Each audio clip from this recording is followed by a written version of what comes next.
We invite the first speaker of the session. Okay, the first speaker is Anurag Kumar, and the topic is needle stick injury in tertiary eye hospital in North India, incidence management and recommendation.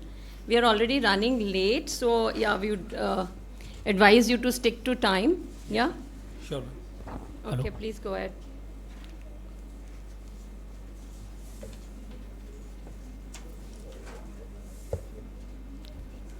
Community of Ophthalmology. Can I have my presentation, please?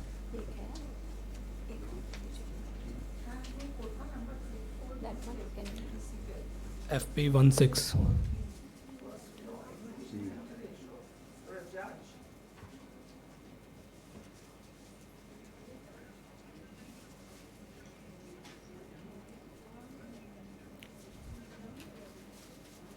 Okay, thank you. A very good morning to all of you. So I'll be presenting my work on needle stick injuries. We don't have any conflict of interest or any financial disclosures to disclose. We as healthcare personnel, we are exposed to needle stick injuries, which we define as a percutaneous exposure where the skin is breached by a needle contaminated by blood. Hence, this needle stick injury poses a serious risk of transmission of blood-borne viruses like HIV, hepatitis B, and hepatitis C virus. As per the literature, needle stick injury poses a 0.3% risk of transmission of HIV, and mucous membrane exposure poses a risk of 0.09% for HIV transmission. So we aim this study to determine the incidence and identify the risk factors and outcomes for needle stick injury in a tertiary care hospital in North India. Just a demonstration of color-coded bins we use for hospital waste segregation and their disposal, and not to recap the needle in this way. Coming on to the methods. So this was a retrospective database review of all the needle prick injuries and the splash injuries recorded between 2015 December and 2023 May in the tertiary care eye hospital. It was according to the tenets of Helsinki Declaration, and written informed consent was taken. We first conducted a search of PubMed database using the keywords needle stick injuries and ophthalmology, which gave merely 4 articles. Data collection and documentation was done by analyzing the hospital's existing data records. Incomplete and vague reports were excluded from the study. As a protocol of institute, the splash injuries resulting in the exposure of mucosal or ocular surface to contaminated bodily fluids were also reported. As per the protocol, the needle stick injury is being reported in the hospital within 1 to 2 hours of occurrence to the HICC committee, and the proper analysis form was also being filled up. The CMO ensures the hospital has a written protocol and the followability of all the SOPs. Coming on to the results, 224 needle stick injuries were reported over a period of 7.5 years. The adjacent graph shows the year-wise number of needle stick injuries and the seroconversion. The seroconversion, we define it as the number of patients who turned out positive for any of the 3 viruses, that is HIV, hepatitis B, and hepatitis C. We can see the year 2017 and 2022, the number of needle stick injuries were on the higher side, and couple of seroconversion in 2019 and 2016-17, and 2022 we had 1 seroconversion. This is showing the distribution of needle stick injury among the healthcare personnel. The trainee doctors suffered the maximum needle stick injuries, contributing to around 47% of the cases, followed by the nursing staff. And the least needle stick injury was encountered by the housekeeping or the maintenance staff. This is showing the location-wise distribution of needle stick injuries, with maximum number being in the OT. It contributed to around 71% of the cases. Coming on to the discussion, 81,700 surgeries were performed during the study period. To the best of our knowledge, this is the first study with data records from such a long duration, and also including the observation from COVID-19 pandemic time. We observed highest incidence of needle stick injuries among the trainee doctors, which included both the ophthalmic fellows combined with the postgraduates, and it accounted for around 47% of the cases. This can be attributed to the fact that the hospital, being a tertiary center, provides training to the fellow doctors and the postgraduates, their relative limited wet lab experience and different surgical learning curve could contribute to such a higher risk. We found a higher incidence of needle stick injury, around 2.74 per 1,000 surgeries, compared to Rishi et al., who documented a 0.07 needle stick injuries per 1,000 surgeries. We observed no seroconversion in all the 7.5 years. The CDC estimated a seroconversion rate for hepatitis B around 22 to 31%, for HCV around 0.5%, and HIV as 0.3% respectively. So do's and don'ts in case of needle stick injury at a glance. What we should not do: do not panic, do not put the pricked finger in the mouth, do not squeeze the wound or use bleach, chlorine, alcohol, betadine on the wound. What we must do is wash the exposed site thoroughly with the running water, or if soap solution available. What we recommend is to minimize the incidence of sharp injuries. We can follow hands-free passing, in which a neutral zone is being employed as an intermediary area. Despite the best efforts, some injuries are inevitable. My study had the limitation of being a retrospective, manually recorded database review. So initial part, some incomplete data was being left over. Concluding remarks will be, there must be a proper training of the all hospital personnel for risk of NSI, protocol of reporting, and proper needle disposal mechanisms. These are my references. Thank you. Thank you so much for touching on that very important topic. So I was just wondering, just a couple of questions to you. So we noticed that in 2022 there was a significantly high incidence. Any particular reason for that? Because as I see, over the years, it should actually, with improved protocols, it should be decreasing. But then in 2022 it was very high. So did you go into the depth of it and find out the reason? So ma'am, post-pandemic, there was increased awareness among all the staff and population per se of reporting any sort of hospital adverse events. I think that must have contributed to a relatively more number of incidents being recorded on the database. That was, we thought, initially. Okay, yeah, thank you. Another one, I was wondering, since the fellow trainees, as you said, had a high incidence of these injuries, so any steps you've taken? So, ma'am, in the operation theatre, we have another separate room for the block, for giving the perivalvular block itself. On the block room itself, the right and left eye patients are being there because the bulk of surgeries we are going through, there are a number of increased chances where we can miss the eye. So we have segregated the eye-wise the table for right.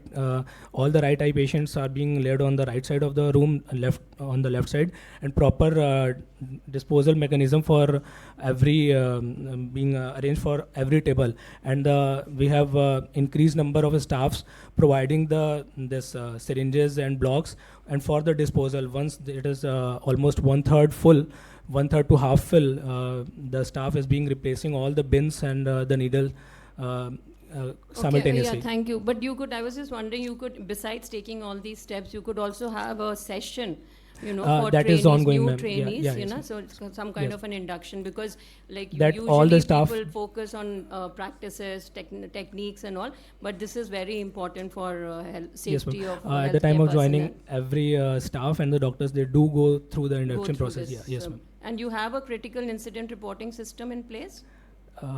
Not as per critical incident, we have all the needle stick injury reporting mechanism where it is being reported to the HICC and the CMO instantaneously within 1 to 2 hours of the incident. So you should have a fixed protocol in place, which should also be informed to all the trainees and the staff. I think we can consider having an induction regarding that. Yes, ma'am. Thank you so much. Thank you. Yes, please. No, not all the. No. We don't do. We just do the random blood sugars and blood pressure. These data is for the camp surgery patient. The free patients we do on a. Excuse me, in competitive sessions, we don't allow questions Yeah. from the So, audience yeah. in the interest of time. Next speaker, please. So anyway, yeah, sorry about that, but yeah, just because in the interest of time, you'd like to, yes. Yeah, Our next. next speaker is Dr. K. Ashwini. She will be presenting on the prevalence of refractive errors among the school street children at Gadak district, Karnataka.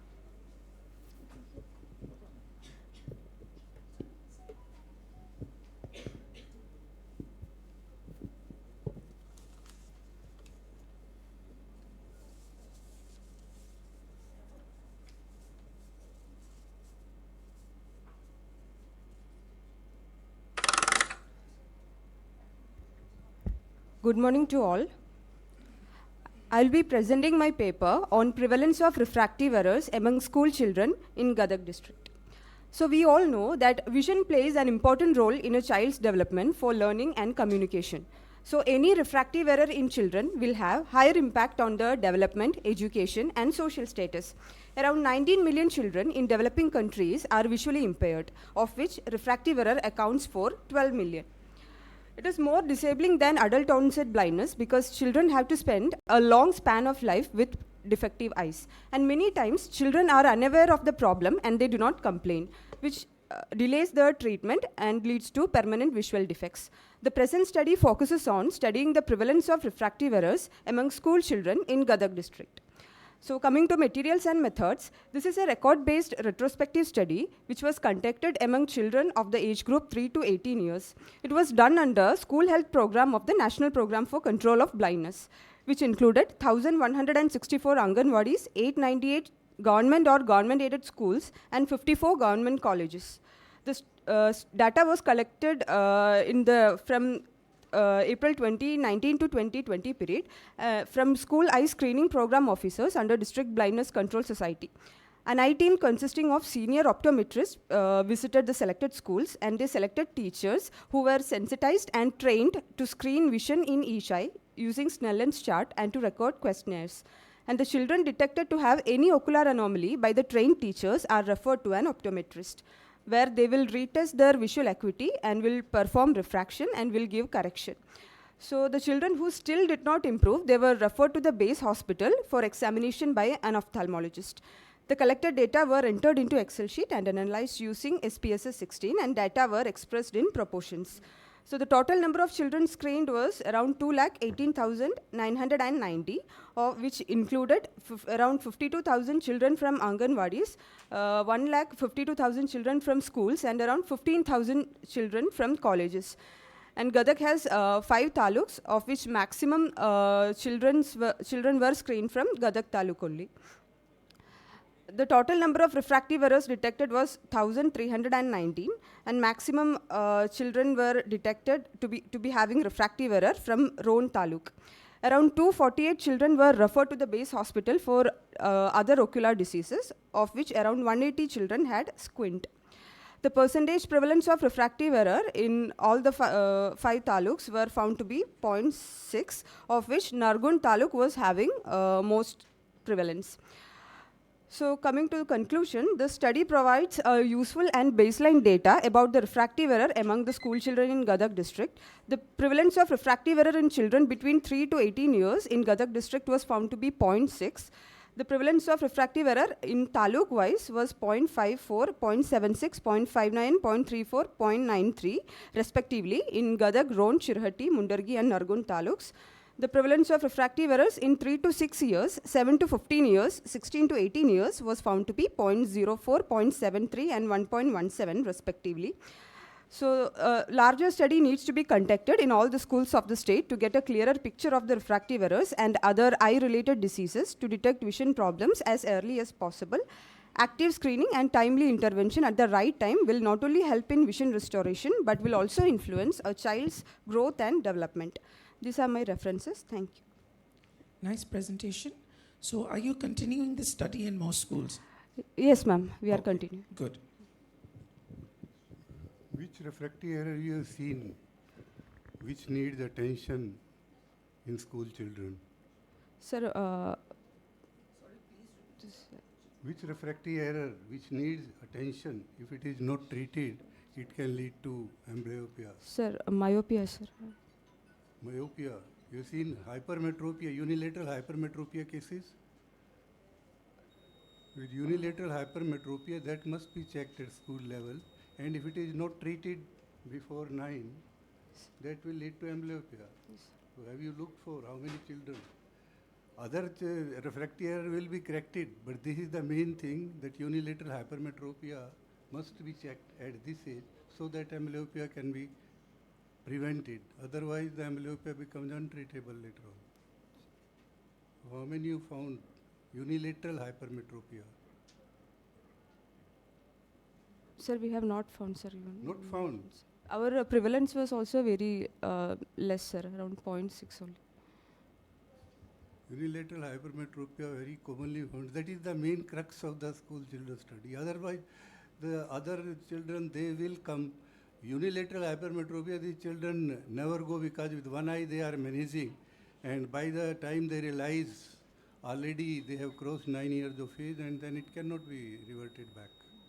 So you have not seen a single case.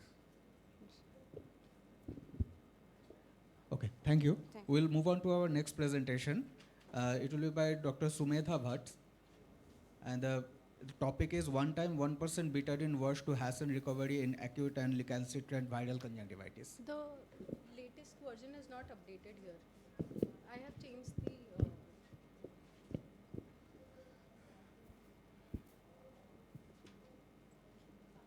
वो edited वाला नहीं है मैंने आपको ये 67 नहीं it is not the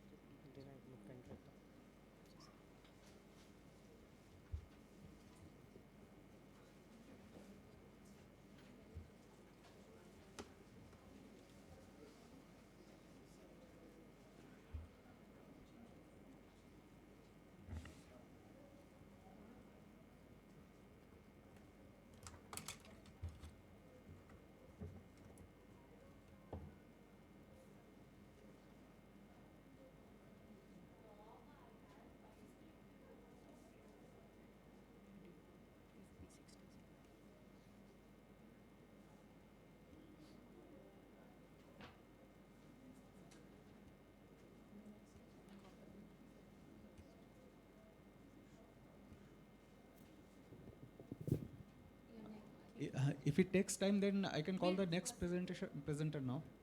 ready है ना? Sir, we are ready. Okay. I'm sorry for the delay, sir. Good morning. Okay. No. Good morning. I will be talking about one-time low dose, that is 1% betadine wash to hasten recovery in viral conjunctivitis. I have been nothing short of amazed when I use this treatment, says Dr. Ernie Bowling. But this comes with a word of caution. Because a topical anesthetic must be used, it should be an office procedure only. Conjunctivitis, viral conjunctivitis accounts for nearly 7 lakh annual visits in the eye department, 92% of which are attributed to adenovirus. It lasts for about 1 to 2 weeks, follows a self-limiting course, and is highly infectious.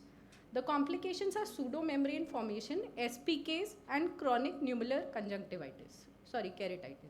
It presents as photophobia, blurred vision, eyelid swelling, ocular irritation, and chemosis.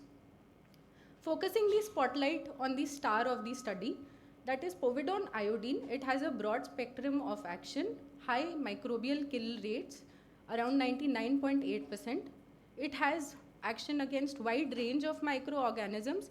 It reduces the microbial load on the ocular surface and is used as the off-label management for adenoviral conjunctivitis. As of now, there is no FDA-approved treatment for adenoviral conjunctivitis or viral conjunctivitis. Our study dates back to 2023 in the month of July and August, when there was an epidemic of conjunctivitis in North India. We got about 100 to 150 patients each OPD for consecutive 2 weeks. We screened 1,506 patients and included 1,328 patients in our study. The inclusion criteria was patients presenting on day 1 and day 2 of conjunctivitis and having no ocular comorbidities. Each patient underwent, we had taken a swab for each patient and subjected it to gram stain and culture, automated identification and susceptibility by Vitek2, and virological diagnosis was done. It was an adenovirus and an enterovirus conjunctivitis. As you can see the viral report, it was a co-infection.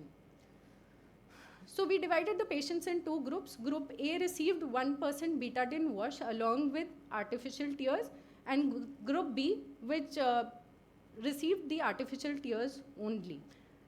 There were 664 patients in each group. Pseudomembrane, if seen, were removed. The follow-up was done on day 3, 5, 7, 10, and 14. We followed it was an OPD procedure. We followed the no-touch technique where the administrator wore the gloves and administered the diluted povidone iodine. We handed over tissue papers to the patients to dab off the excessive spillage, and they disposed of the tissue papers in the biomedical waste management bin. They sanitized their hands and left the OPD with the medication. The outcome measures were in terms of signs and symptoms, signs such as eyelid swelling, discharge, chemosis, conjunctival congestion, and symptoms such as blurred vision, eye itching, tearing, photophobia, and foreign body sensation. The results were as follows. Group A, that received the one-time betadine wash, nearly 73% patients showed complete recovery by day 3, whereas Group B patients, 1/3 recovered completely by day 7, the other 1/3 day 14, and the last 1/3 by day 10. There was no sequelae seen in Group A patients. However, Group B patients, 26% showed subconjunctival hemorrhage, 8% showed SPKs, and 36% had burning and dry eye symptoms. So you can see the remarkable difference between the day 1 and day 3 picture of Group A patients and the complications seen in the Group B patients, like subconjunctival hemorrhage and SPKs. So to conclude, 1% one-time betadine administration in the OPD is safe and relatively tolerable. It is in fact better tolerated and non-inferior to 5% betadine, and it reduces the severity and longevity of symptoms. These are the relevant references, but they have glorified the use of 5% betadine. Our study shows that 1% betadine has superior or in fact comparable results. So with beautiful eyes of Ma Durga, I would pay a tribute to the AIOS Kolkata and end the presentation. Thank you. Whether you found that there is a SPK. This SPK was as a result of betadine use, or it may be due to viral keratoconjunctivitis itself? Sir, it was due to the viral keratoconjunctivitis. In fact, none of the patients manifested SPKs, those who were administered the betadine washes. So betadine basically acts in the extracellular phase of the life cycle of the virus, and it inhibits the viral neuraminidase and hemagglutinin and prevents the life cycle. It stops the life cycle. So that is why we had a reason to include the patients on day 1 and day 2, that is the extracellular phase of the virus. And none of our patients showed SPKs and subconjunctival hemorrhages. Yeah, good study, it has excellent recovery. So, Betadine is known as antibacterial. Can it be also there that betadine wash must have removed much load of virus also? The main idea was excluding the viral load. It also has an anti-inflammatory action on the conjunctival tissue also, sir. Yes. So it reduces the host response also. That kind of avoids the symptoms like subconjunctival hemorrhage and SPKs. Yeah, good study. Though in future we can start using 1% betadine wash. This was not known to us during that epidemic, so it can give good results. Also, sir, the merits are that none of these studies had this large sample size, as was 1500, whereas these studies had 16, 20 or 200 sample size. But the demerits were that we did not use the viral load. We could have used the viral load to make the study more strong to indicate complete recovery. Oh, quick question there. So is there any comparative data available between 5% and 1%. As you said, I mean, 5% studies for 5% are available, but like to say that, okay, 1% is superior Ma'am, to 5%. I have only conducted the study.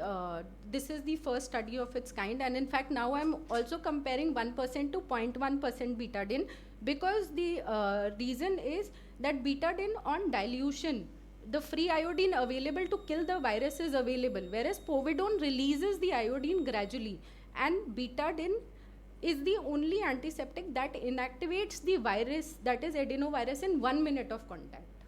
Okay, so we look forward to that study results in the next AIOC then. Okay, thank you so much. Thank you. Our next speaker is Dr. Nitesh Kumar Marshall. He will be presenting on the prevalence of childhood blindness and ocular morbidity among children less than 16 years in tribal population.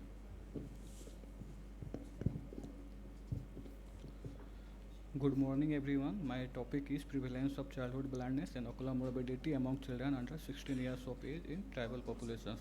I have no financial interest.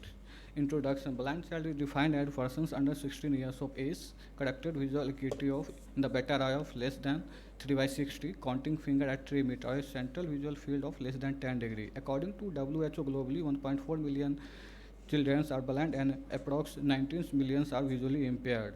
Economic blindness is defined as vision in the better eye less than 6/60 to 3/60. Social blindness, vision in better eye of less than 3/60 to 1/60. Legal blindness, vision in better eye of less than 1/60 to PL. Total blindness is defined as there is no light perceptions. Available blindness includes preventable blindness and curable blindness. In India, the prevalence of childhood blindness is approx 0.8 per 1,000 under 16 years of age. Category and percentage disability. One-eyed person, 30% for benefits. Correct categories of vision impairment. Normal, 6/6 to 6/18. Moderate visual impairment, less than 6/18 to 6/60. Severe visual impairment is less than 6/60 to 3/60. Major global initiatives for the prevention of blindness. WHO Prevention of Blindness Program. Vision 2020, the right to sight. Vision for the future. Universal Eye Health Global Action Plan. Aim of the study was to evaluate the prevalence of childhood blindness and ocular morbidity under 16 years in tribal population. A cross-sectional study was conducted in which 678 children from tribal populations who attended out an inpatient department were screened.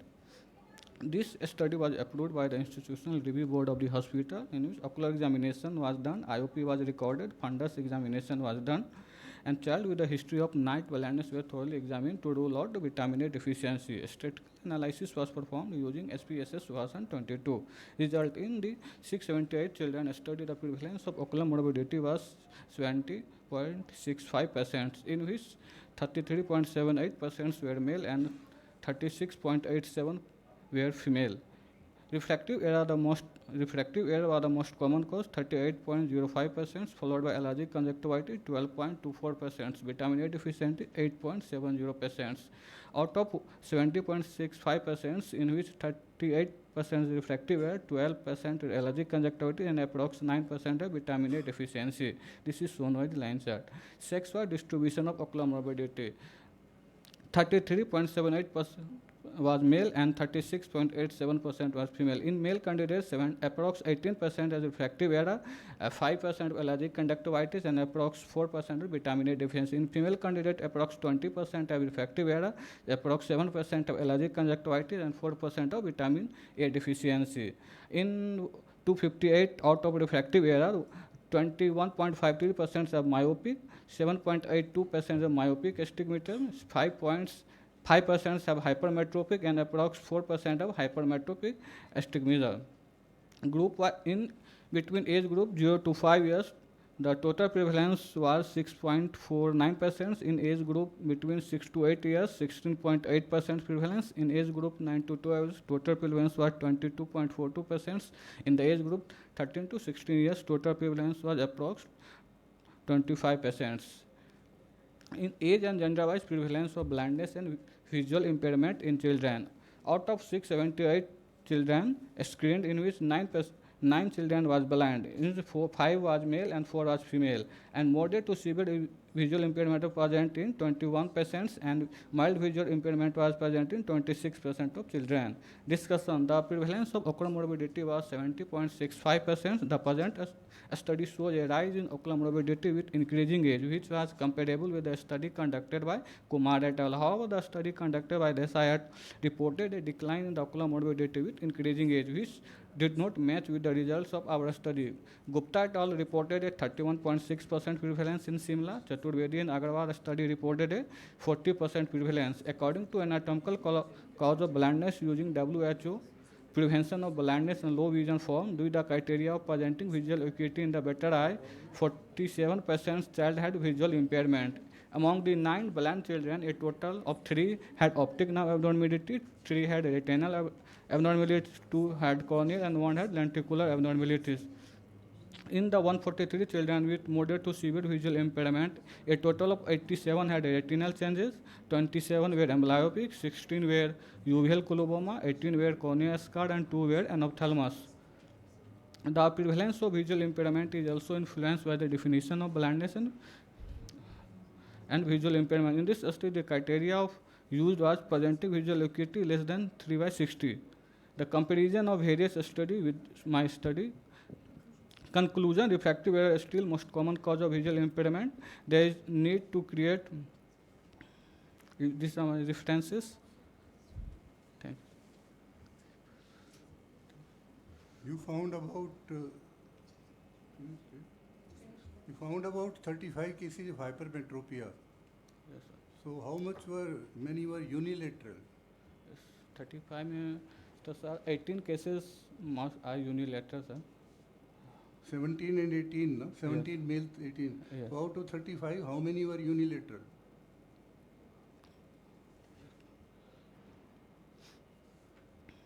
Why I am emphasizing, earlier also I emphasized, unilateral hypermetropia at this age, children must be detected.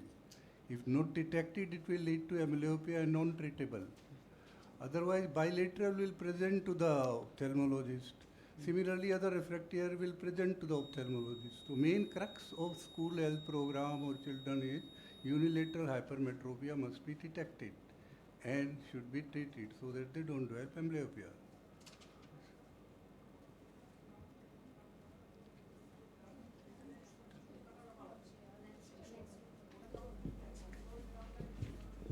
Thank you. We will move on to our next speaker, Dr. Anju Pannu. She will be speaking on the intra-variations in surgeon's physiological parameters and associated factors, a novel outlook.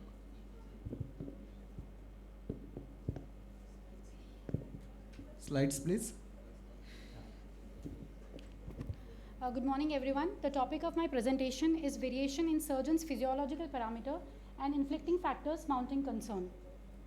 To begin with, surgery is an area where not only a quick decision is required, but we have to be calm even when there is some complications during the surgery. Even while performing normal surgeries, the surgeons experience a lot of physiological parameter variations, and that can be augmented if there is a complicated case. The literature has already suggested that there are some external factors that are present in the operating room, the equipments, as well as the patient, which can aggravate the stress of the surgeon.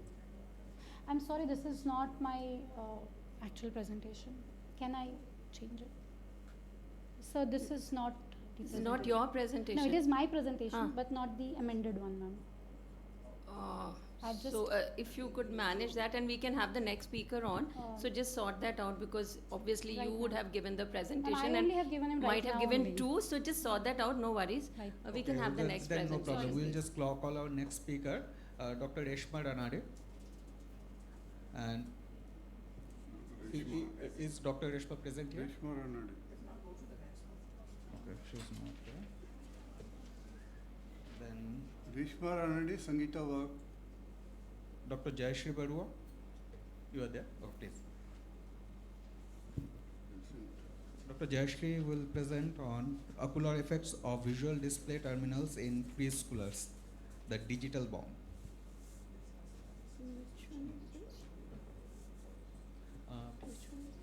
Request the other speakers to please confirm with the person here whether they have uploaded your presentation properly or not. Can Yes, I ma'am, start? please. Yeah, very good morning, respected chairpersons and one and all present here. I'm here to present my study on ocular effects of visual display terminals in preschoolers, the digital bomb. Sorry, it's not working. Excuse me? Yeah, now it's working.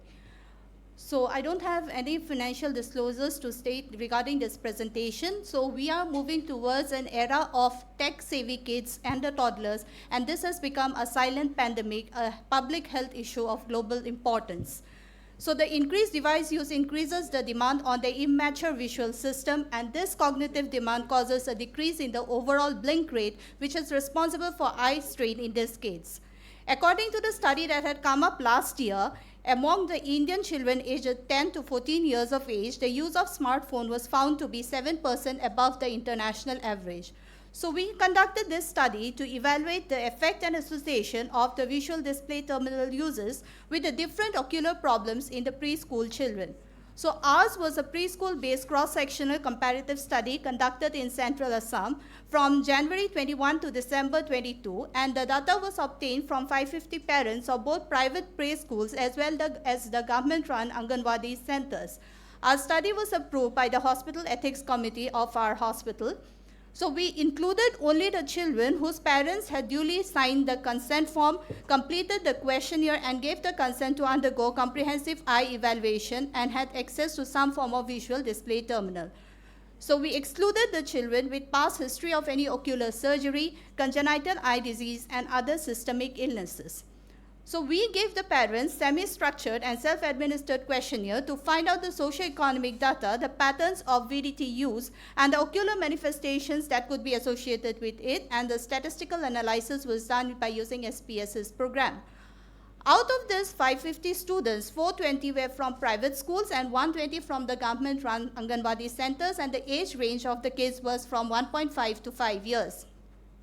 So there was no discrepancy among the sex distribution of the cases, but if we look at the above two pie charts, we see that the maximum age group was 2 to 3 years. That was the time when they were just starting the preschools, and the parents were actually giving the gadgets as the video pacifiers for the kids. And slowly, as their schooling period increased, the hours they spent on the screen, gradually it reduced.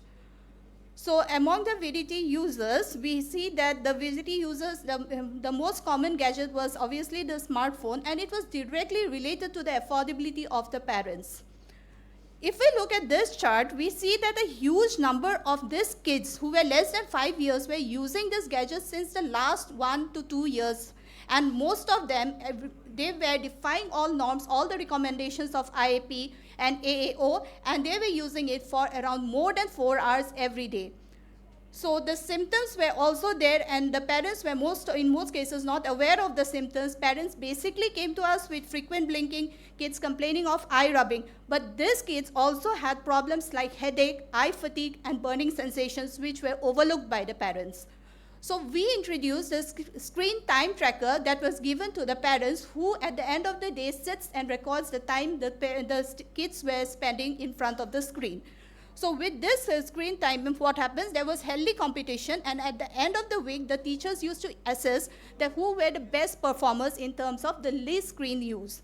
And significantly, we noticed that there was 84% reduction in the use of the screen after 1 month, and maximum reduction was in the second and the third week after using the scorecards. So we also conducted workshops and interactive activities, and especially for the working parents to go back home, and at the end of the day, we have the smartphones are equipped with the screen time use, so we can assess what are the apps they are looking at and for how long. So just to conclude, we are dealing with a silent pandemic. We, as the ophthalmologists as well as the educators, we need to be aware of this situation. Ours was a single center study that was conducted in Central Assam. We need to highlight this study and extend it to more areas, because we have studies with young adults, we have studies with teenagers, but not with the preschoolers who are just starting their play schools. So modifications in the monitoring cards are still underway, and there is definitely scarcity of research in this field. but it will definitely help the policymakers, especially in the education and the health sectors, to provide the specific guidelines and more strict guidelines so that we can prevent this digital eye strain in these tiny kids and bring out the smiling faces in all the children. So these photographs, all the photographs used here has been taken with the consent from the parents. Thank you. Thank you. Excellent. Yeah, excellent presentation. And in the interest of time, we'll skip the questions. Thank you. Yeah. Next one, please. Yeah. Next, Dr. Deepak Mishra can present.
आप मेरे को भी भेज देना।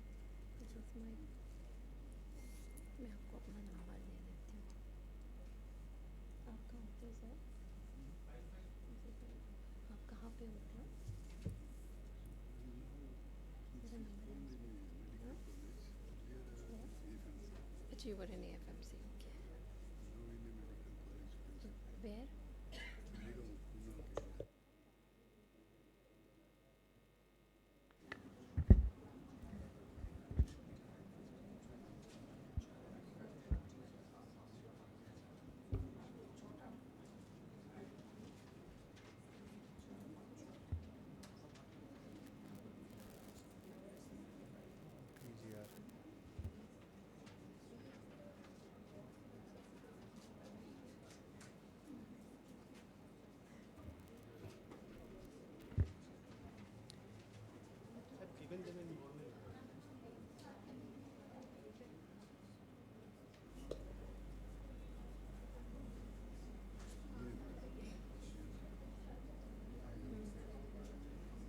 Next one. Is there a problem with the?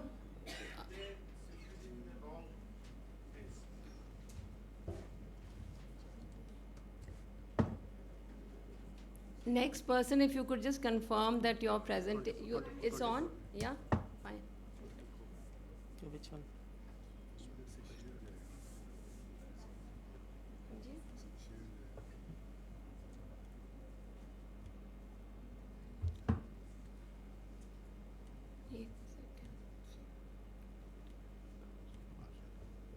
Respected chairperson, it's not showing. Yeah. Respected chairperson, judges and dear friends.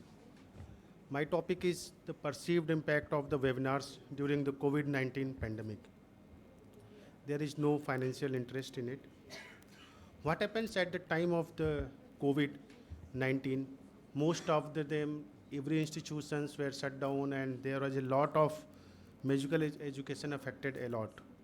And when we did the survey, initial survey, then we find out that yes, there was an extensive decrease in the surgical and clinical training everywhere. And what happens, there was a bombardment of the webinars from each and every corners, each and every society and anyone. But no one is knowing what is going on, just have a online meeting, have online seminars and webinars. So we planned this study, means either we are planning. Those who are conducting webinars, they conduct their in one way, but there is no feedback. Till we started this survey and the study, there was no published data at that, and immediately this means what is in the attendees' mind, who will attend, what is their sequence, and what is in their thought regarding the webinars. This was only a one-way communication. So with these objectives, we planned this survey to know how actually these webinars are useful in the assessment and of the other things. As it is well known that webinars are a cross-sectional method of the survey, so it is a cross-sectional method. We survey and send the Google form to all the IOS members and the young ophthalmologists, basically those who are the residents in the list. And the survey was open for the 15 days and 21 questions were asked, and each questions were graded in the scale of 1 to 10, whether what was there. These are the simple questions. Few of them are just to know their demographic profile, but from there onwards, please silent.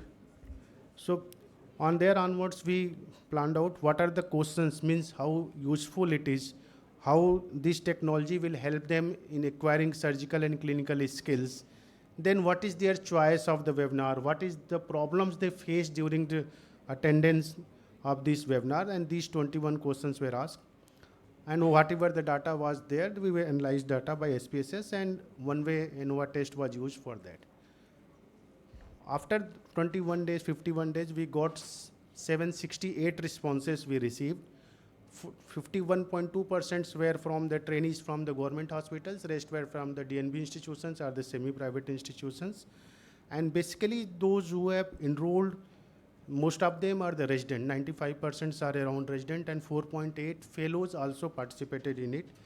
As we know, females are dominant in our society, so here against the percentage of female responders were higher, 64% as compared to the male. And the residency, 95% were doing on that. So what is the distribution? Means when we got to just a demographic distribution, 13% of the first year responded, 34% second year, and 53% of the third year residents responded in it. And when we ask a question, what is the ideal time, means what is duration of webinar they like, they usually said, sir, 9% of them are comfortable with less than 1 hour, but majority of them want a webinar of 1 to 2 hours. But there was a trend of webinar 5 to 6 hours. Mostly people discourage longer duration of the webinar. And their criteria are factors based on which they would like to attend. Then selection of topic is the most common criteria for them, those who have attended, means if anyone have some interest in somewhere they attended. Another was the timing. Connectivity of net was a major problem comes out in it. So the limitation of our survey is the same. It's represent a small sample size, not the entire hospital. So we conclude that webinar are just a model of the supplement for the teaching. It is not the treatment, it is not the choice for the topic for everyone. These are my references. And what's new in this impact are the webinar. First time our webinar, our survey showed that document that how these webinars are useful from the PG point of view and what are the criteria they want. After that, when we published this article, we got many responses, 18 citations till date, and they most of them agree that yes, this was the problem, and what is the problem faced by attendees. These were the highlights of this. Thank you, sir. Thank you, ma'am. If any question, I am here. Yeah, thank you. Thank you for that presentation. But I'm sure you agree that the webinars were helpful also to some extent, especially in COVID times when people couldn't attend. First survey was did by me, that how effective it was, we quoted. It has citations of 200 plus. But this was when everything was bombarding on then we just conducted a seminar on the basis of the attendees' point, means what is their choice. So what we came out that their choice is the topic and the medium timing, not the 3 hours, 4 hours or 5 hours webinar. That is on the another side of table, just like the examiners and examinee. means what they want. But they were voluntary, right? And Yes, so ma'am. anyway, there are a lot of learnings come out of this study of 100%. yours. And one thing besides the, the academic value of this study, the good thing which I thought was you said 60% thought females were dominant. That was new. That was new for me. Ma'am, So for, yeah, for that's those just who on are a lighter note. no, And yeah. those who are in teaching institutions know, might out of 27 residents, 21 are females. So Great most to know. of the time, every institution nowadays, girls are choosing more ophthalmology than other branches. That is Okay. a recent trend. Okay. Thank you. Okay, thank you so much. Thank you. So our next presenter is Dr. Anju Pannu.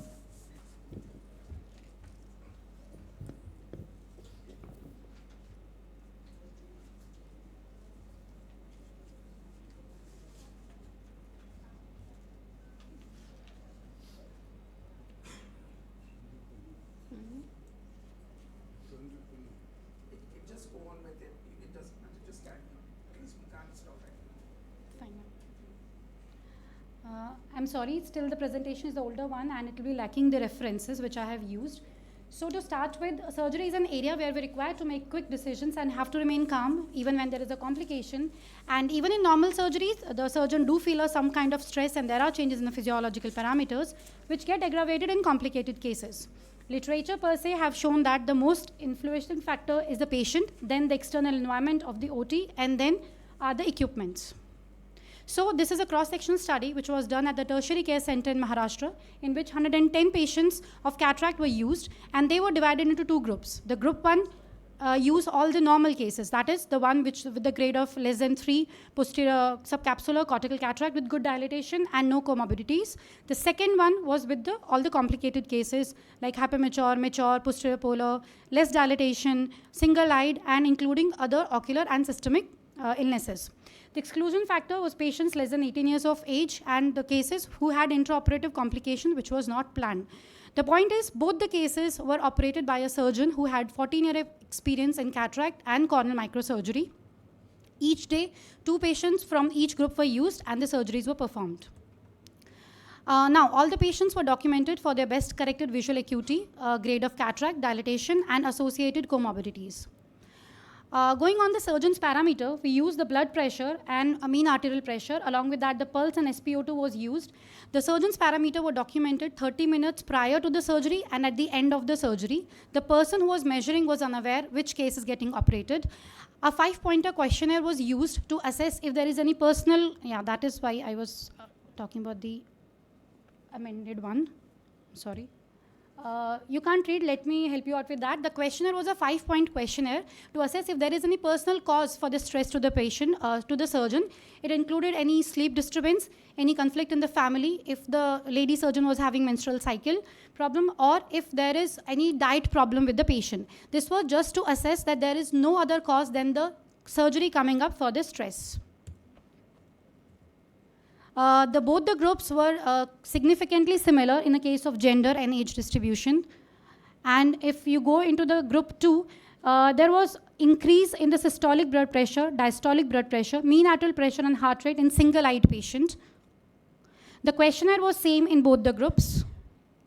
Now, coming to the most important chart, if we go on with the systolic blood pressure and diastolic blood pressure in group 1 and group 2, there is significantly increased blood pressure, systolic and diastolic in pre-op as well as post-op in group 2, which is complicated cases. The similar finding was seen in mean arterial pressure as well as the heart rate. It is proven that heart rate is the most eminent factor to show that there is acute stress.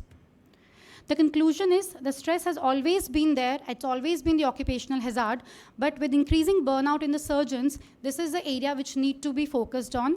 Secondly, the physiological parameters have shown a drastic variation in a 14-year-old experienced surgeon. What about the new residents who are operating?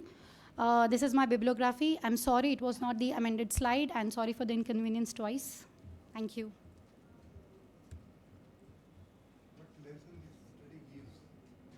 That is okay. That is okay. Complicated cases, we will go under physiological stat. So, but what is the implication of this study? What lesson it gives? So the implication is that the patient, when the surgeon is aware that there is going to be in complicated cases, there should be some sort of medication or some sort of practice which is involved in the curriculum for the resident and the young surgeons.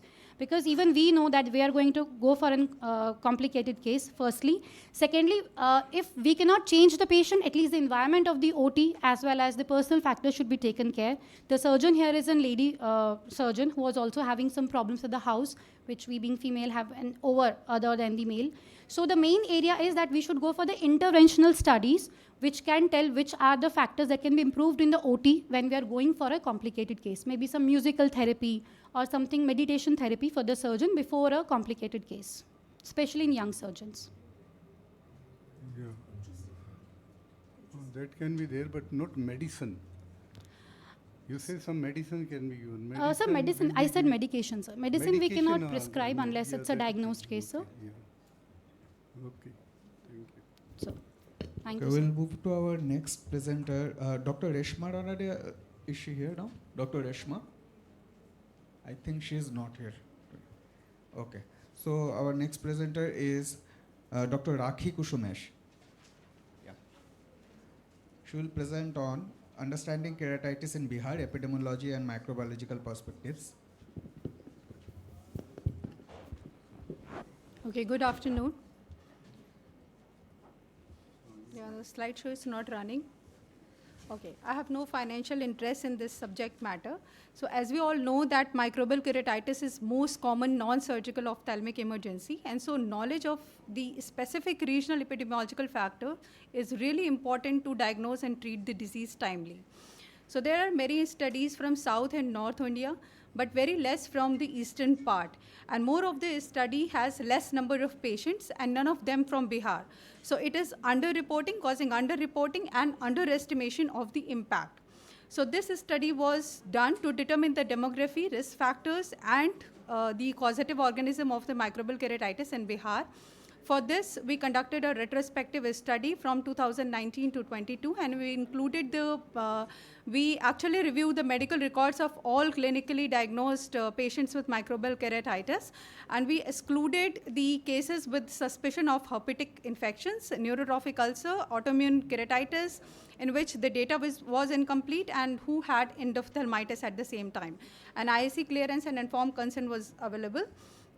So in history, we collected the duration, onset, risk factors, and prior use of any medication, especially the topical steroids, contact lens uses, or any ocular status prior to the surgery and systemic condition.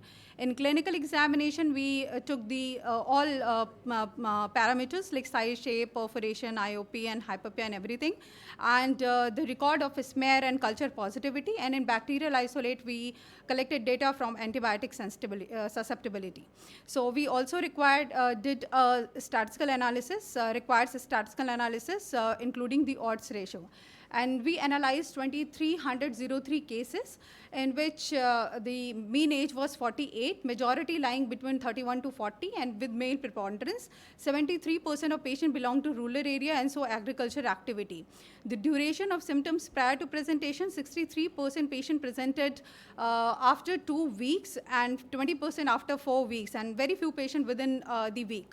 And why it was so? Because 94% patients have already sought some medical treatment from the chemist and non-ophthalmologist, and majority have been given antibiotics alone, and 30% of them were given the combination of antibiotic and corticosteroid in form of Ciplox-D, and there are various brands. Mean duration of uses was 3 days, ranging from 1 to 9 days. In clinical profile, 51.4% patient presented vision was less than 660. Mean size of ulcer was 5 millimeter, and 14% patient presented to us with corneal perforation and 5% with impending corneal perforation. So if you look at the profile of patients, clinical picture in the patient who have used steroid before, so you find that the mean age was less, mean duration of presentation was long, and the epithelial defect was quite significant than the other patients, and they all presented with, majority of them presented with perforation, so required surgical intervention immediately. In causative organisms, smear positivity was definitely, it was more than the culture, and the causative, most common causative organism was fungi, followed by unidentified. In organisms, in isolates, we have Staphylococcus and Streptococcus sensitive to the linazolid, gentamicin, and other fluoroquinolones. In gram-negative, Pseudomonas and Klebsiella were the predominant, sensitive to the fluoroquinolones, aminoglycoside, and colistin. And in fungi, Aspergillus and Fusarium. Risk factors were same as the other studies, like most common predisposing factor was trauma. And in bacterial keratitis, the coexisting ocular disease was the main factor, and systemic condition diabetes was common in all. So similar to other studies, we had also the male preponderance. Most common factor was ocular trauma. Fungal keratitis was the commonest, and the smear positivity was more with similar profile. But what was different in this study, that we had majority of the cases presented to us after 2 weeks. That was delayed presentation, unlike other studies. And the most serious concern was unregulated use of corticosteroid resulting severe grade of ulcer. Limitation of this study, that it was a single tertiary care center study, so it cannot be generalized to overall all other population and other states. And there was a lack of advanced microbiological examination resulting poor yielding. Clinical implication, if you could provide the population with early diagnosis or the access to nearest health center and the simple and effective treatment, then definitely it can reduce the severity as well as the corneal ulcers rate. And therefore, it will also decrease the need of keratoplasty. So our recommendation, because we have different layer of health, like healthcare services from medical colleges to CSC, PSC, and sub-centers. So we can train the medical officers there, we can train the JNM, we can train the ANM there, just to identify the lesion at a very early stage, or if possible, they can start the prophylactic treatment for the ocular trauma, because this was the most common risk factor in this study. And if the lesion is large or if patient is non-responding within 2 days or 48 hours, they can refer to us. Or we can also use some AI. If we could use in the periphery, then it would be beneficial for the patients living far away from the tertiary healthcare center. Thank you so much. Any case of Bacillus cereus was seen? Yeah, it was there, but I have not included in the list because I cannot enumerate the whole list of bacterial isolates. It was Bacillus was there. In a polymicrobial keratitis, there were few number of keratitis who had more than 2 organisms. What was the presentation of Bacillus cereus infection? It was must be a trauma case. This must be. Yes, because trauma was the most common risk factor in our study. So what there was was the clinical picture was not entirely different from the bacterial ulcer, because most of them have already used antibiotics. So the clinical, just based on the clinical picture, we cannot identify that what could be the organism underlying. So there is no characteristic picture was found in the cases with Bacillus. It was similar to like epithelial defect with infiltrates and the 1/3 or 2/3 necrotic material present in similar to other bacterial cases.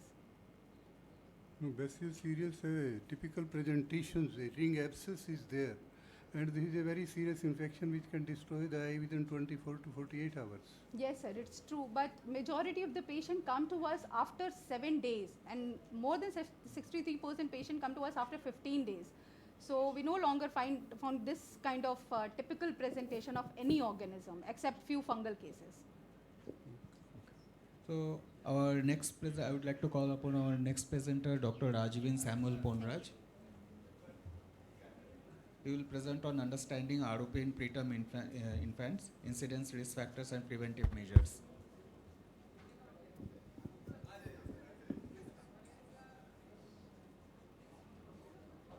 Good morning to everyone. FP654, please.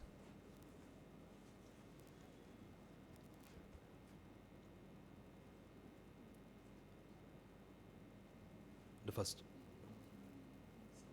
Last one.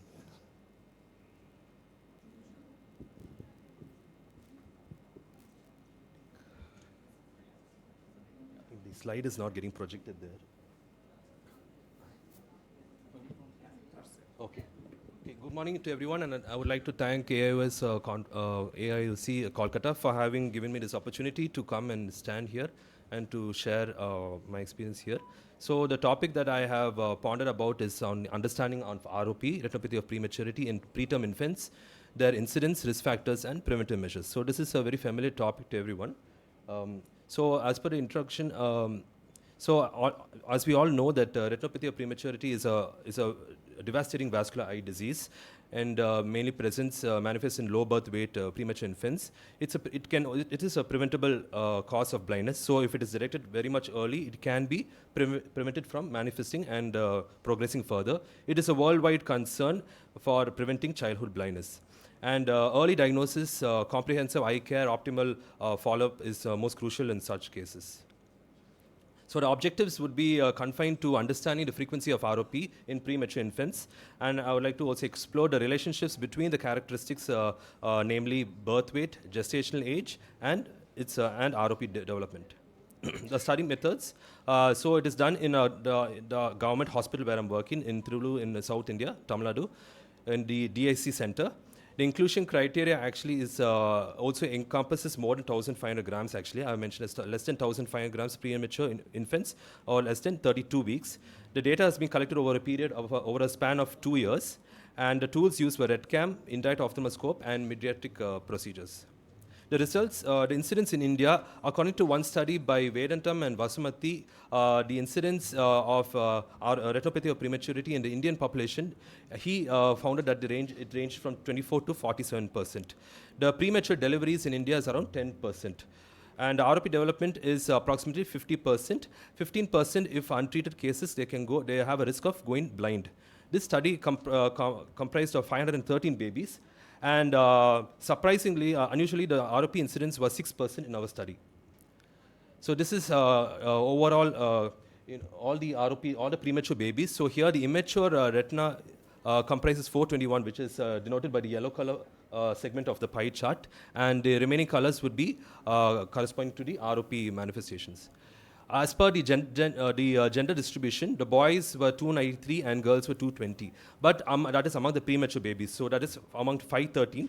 And among them, ROP incidence was 10 cases in male babies and 23 among the female babies. So here, unusually, there's a dominance of the females, that they are predominant in showing ROP. This is in converse with previous studies which show that actually the males, because of hormonal imbalance and because of certain pro-inflammatory mediators and cytokines and all these factors, that the males are ones who are actually more predominant to develop ROP. So this is in converse to that. So this implicates and highlights the need for gender-specific consideration while we're doing ROP screening and management. So there definitely lies a difference between the gender in male and females when we are talking about ROP. The birth weight, as you see in this pie chart, actually this is encompassing all the premature babies. The ROP is from 690 to 1,660 grams, and no ROP 690 to 3750. There is a higher incidence among the lower birth weight categories, and they actually, so we emphasize the critical impact of birth weight on the ROP development. Here, gestational age is ROP is 28 to 36.5 weeks. No ROP is 25 to 40 weeks. ROP is even diagnosed as early as 28 weeks. We have to even consider here, if you see in this chart, extreme premature babies. Not all premature babies may develop ROP for the reason because they may not have started the 16 weeks of the commencement of the vascularization. So probably even the extreme premature babies can also present with no ROP, even though they are vulnerable to ROP. So it's very important, very crucial to monitor closely such babies. The low birth weight and gestation age, crucial ROP risk factors, all cases below 1,660 grams. So why I'm emphasizing this study, actually there are lots to actually talk about. Here I want to emphasize on the Asian the perspective, because we have to, usually by 4 weeks, that is by 4 to 8, from the 4th week, we have to start screening the premature babies. But in the Asian scenario, because of a shorter window period, these babies, even the heavy babies can also manifest with ROP, so they can be easily missed. So early intervention, early detection is most, and early follow-up is also can help in order to prevent missing these kind of babies in the Asian population. Whereas the Western babies, because there's a longer window period, these babies actually are always closely monitored. Okay, so that is what I want. This slide is all about actually. So in conclusion, so the birth weight, so it is very important, and I would like to highlight, emphasize the need for of adherence to the to the screening guidelines of Indian population. I feel it's very important, and that's why even though this has been talked about a humpty number of times in the previous studies, I would like to emphasize and highlight about the importance of the Indian scenario of the Indian guidelines follow-up and screening guidelines in the Asian population. Thank you. Sorry, I have had to rush a bit. This, how many babies below 28 week gestation you have screened for ROP? You say that below 28 weeks generally it doesn't occur. Yes, sir. So how many you have screened where you didn't find ROP? I found How around, many? there were around 6 to 7, but there is, sir. 750 below 28 6 to 7, sir. 6 to 7, sir. 6 to 7 6 babies. To 7 children you have 7 screened yes. below 28 weeks. Below 28 weeks. And you didn't find any. No, sir. evidence No, of sir. ROP. For the fact, because of the entity of immature retina, probably they are vulnerable for ROP, but they have not manifested yet, sir. You screened for how long? So I would screen for this study has been done for a period of 2 years. So I think. No, I'm particularly asking those below 28 weeks gestation. Yes, sir. These children you have screened for how long? I will do the first screening by as early as 2 to 3 weeks, sir, and probably every week I will start screening the babies, sir, Every and then I week will start extending by. Till what duration? Probably for a year, sir. For a year you For have a year. screened these below 28 week babies. Yes, sir. So till what age, the gestational age, that's what he is asking. Actually, I have been trying to look for So this you've particular done same this question. yourself, the ROP screening? Yes, or? yes, madam. Okay, Yes, right. yes, madam. Yes, madam. So, yeah, so did you follow them up till term? Actually, That's this is a what retrospective actually study, madam. Oh, So I have okay, not been able okay, to do it. Okay, fine, yeah. So, yeah, thank you. I think Thank you so we'll much. move on to the next one. Thank you, In the everyone. interest the of last time, yes. presentation. Last, huh? The last Okay. presenter of this session is Dr. Purna Chandra. He will be presenting on the predictive, preventive and therapeutic strategies for retinal dystrophies. Slides, please. Can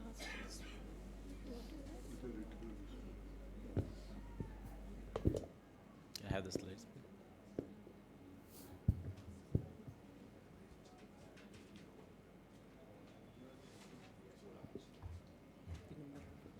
IP number नहीं KOS का KOS best paper करके अभी hard disk में copy किया. It's already uploaded. They are not able to display.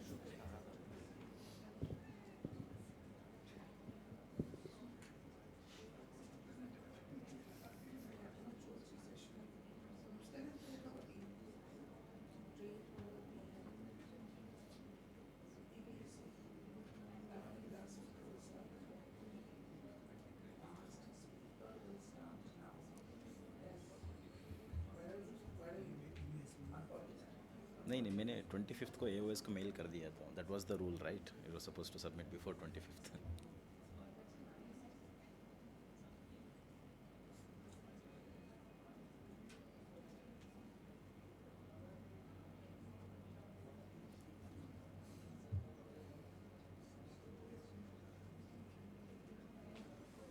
So good afternoon, everyone. Good afternoon, judges. So as we all know, I needed.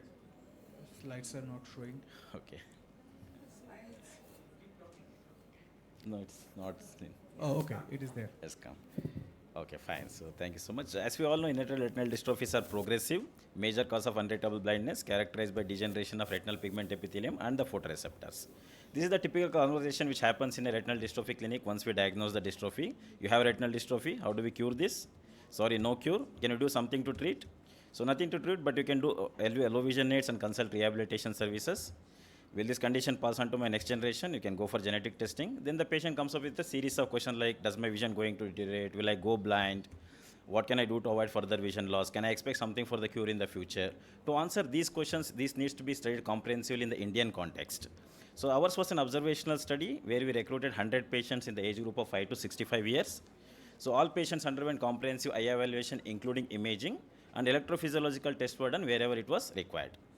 Coming to the genetic testing, we used next generation targeted sequencing using a 240 retina specific gene, and variant calling in genes of interest was looked into. So we got so many mutations starting from Leber's congenital amaurosis to choroideremia. It's very confusing. What does this mean to a physician, patient, or a family?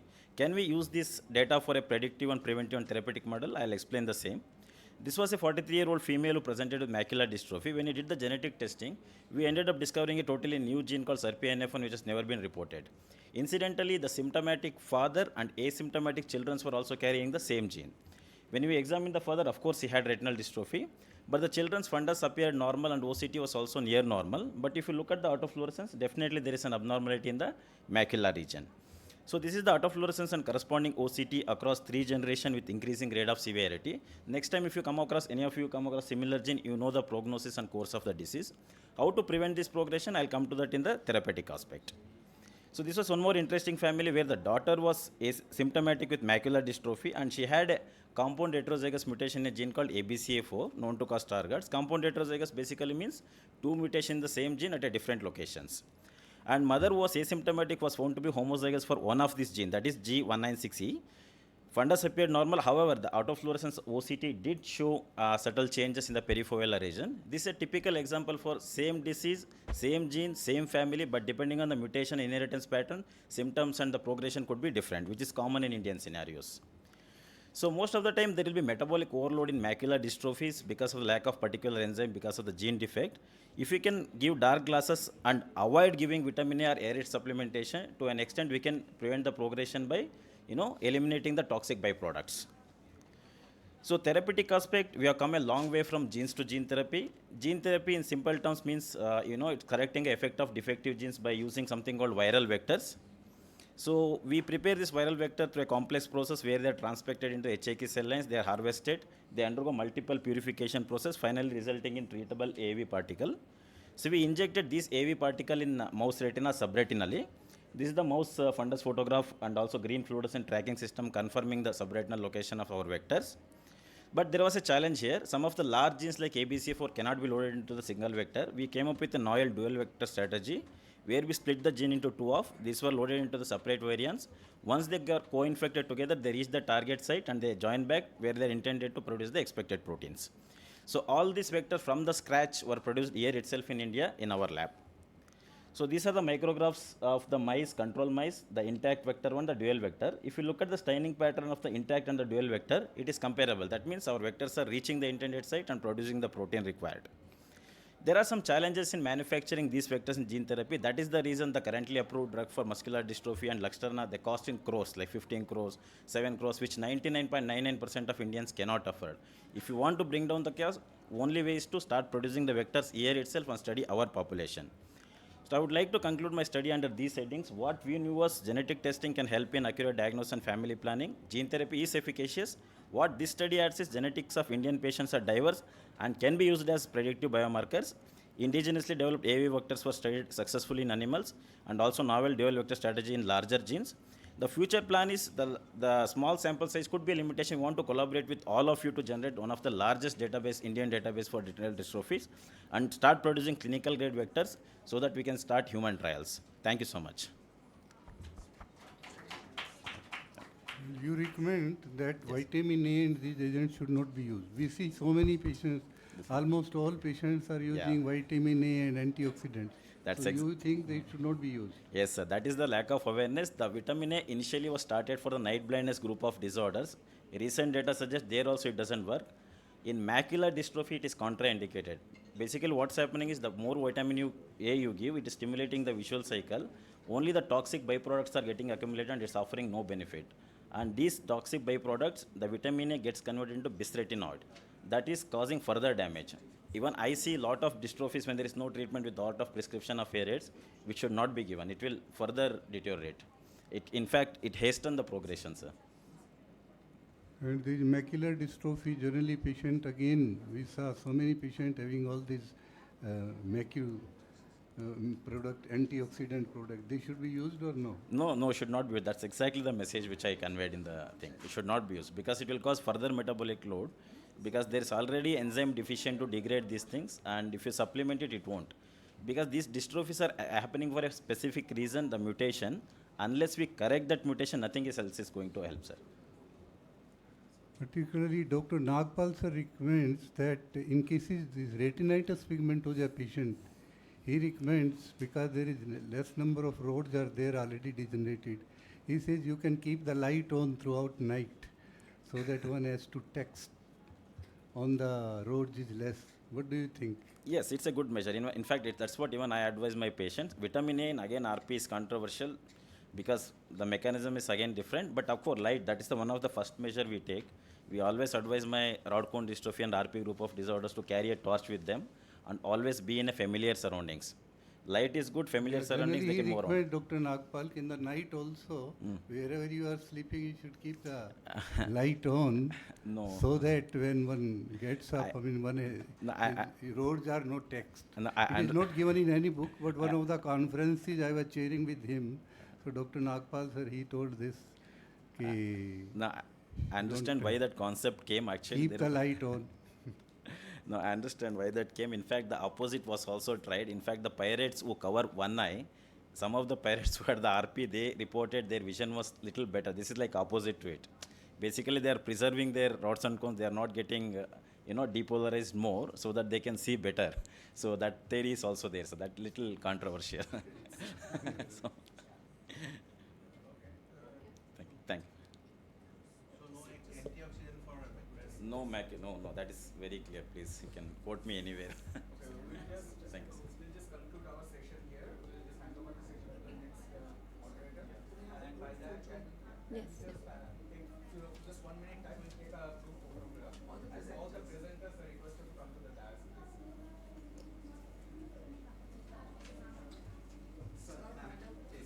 Yeah. Have you given your autographs? Yes, I would request you to just totally